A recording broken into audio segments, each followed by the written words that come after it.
सुन लिया माननीय मंत्री चंद्रशेखर जी। सर इनके पेपर ले लेना आप, कुछ बाकी हो तो इनके पेपर ले लेना। समाप्त हो गए। आप अपने पेपर ले कर देना। मंत्री जी से आके मिल लो। क्या धन्यवाद। 5 मिनट हो गए। वर्मा जी इधर आ जाओ, बात कर लेंगे। टाइम जा रहा है। धन्यवाद सभापति जी।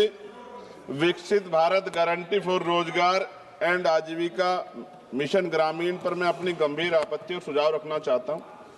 सबसे पहले तो मैं स्पष्ट करना चाहता हूं, ग्रामीण रोजगार गारंटी कोई सरकारी दया नहीं, यह इस देश के गरीब, मजदूर और वंचित वर्ग का कानूनी और संवैधानिक अधिकार है। इसी अधिकार को पहले महात्मा गांधी राष्ट्रीय ग्रामीण रोजगार गारंटी अधिनियम के माध्यम से मान्यता दी गई थी, लेकिन आज सरकार उस कानून को हटाकर एक नई योजना ला रही और निधि का जो बंटवारा केंद्र राज्य में 60 और 40 का है। माननीय सभापति जी, आप भी उत्तर प्रदेश से आते हैं, मैं भी। उत्तर प्रदेश सरकार पे 8 लाख करोड़ का कर्ज है, हर नागरिक पे 31,000 का कर्ज। ऐसे में क्या राज्य इसको आगे बढ़ा पाएगा? सभापति जी, सरकार कह रही है कि अब 100 दिन की जगह 125 दिन का रोजगार गारंटी दी जाएगी। ये सुनने में तो अच्छा लगता है, लेकिन कटाई बुआई के मौसम में 60 दिन काम न देने का प्रावधान इस गारंटी को व्यवहारिक रूप से कमजोर करता है। जिन राज्यों में कृषि एकमात्र विकल्प है, वहां मजदूरों के सामने काम भी नहीं, मजदूरी भी नहीं जैसी स्थिति बनेगी। ग्रामीण भारत में कृषि का संकट, मशीनीकरण, जलवायु आपदाएं तेजी से रोजगार खत्म कर रही है। ऐसे में 125 दिन भी अपर्याप्त है, जबकि कई राज्यों में लोग 300 दिन काम चाहते हैं, जिन्हें उन्हें काम करने से बाहर न रखा जाए। और सभापति जी, दलित आदिवासी हितों का स्पष्ट उल्लेख, मनरेगा से SC/ST समुदायों को जमीन से जुड़े काम, जल संरक्षण, सामुदायिक संपत्तियों के जरिए न्यूनतम सुरक्षा दी गई। नई योजना में SC/ST के लिए पृथक रूप से कोई लक्ष्य सुरक्षा का प्रावधान नहीं।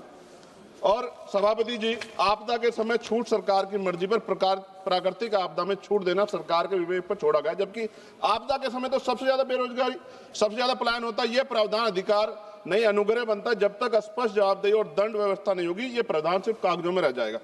मैं कुछ सुझाव भी दे रहा हूं सभापति जी। मंत्री जी बैठे हैं, सामान्य मजदूरी नहीं है जो मनरेगा के मजदूरों को मिलती थी, सामान्य नहीं। मेरे यहाँ 232 या 37 रुपए मिलते हैं सर।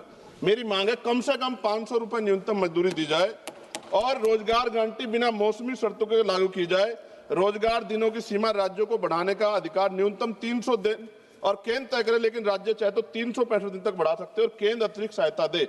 SC/ST और आदिवासी क्षेत्रों के लिए विशेष पैकेज, आदिवासी क्षेत्रों में 300 दिन की गारंटी, भूमि, जल आधारित कार्यों की प्राथमिकता, पैसा और FRA कानून में तालमेल, महिलाओं के लिए अनिवार्य 50% कार्य, हर पंचायत में कम से कम 50% काम महिलाओं के लिए आरक्षित, मासिक धर्म अवकाश, गृह, जल, स्वच्छता, देखभाल कार्यों की प्राथमिकता।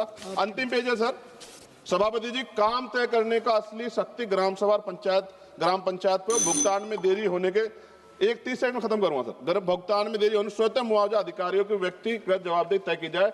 विकसित भारत सिर्फ इमारतों और आंकड़ों पर नहीं बनता, विकसित भारत तब बनता है जब गरीब के हाथ में योजना अधिकार होता है। सभापति जी, माननीय मंत्री जी को मैं कहना चाहता हूं, आप इसका नाम बदल रहे हैं, बहुत सोच समझ के आप कर रहे होंगे, तो मेरी आपसे आग्रह, आप इसका नाम बाबा साहब अम्बेडकर के नाम पे क्यों नहीं कर देते, जिन्होंने संविधान निर्माता है जो, और आपने इसमें जी राम जी जोड़ा है।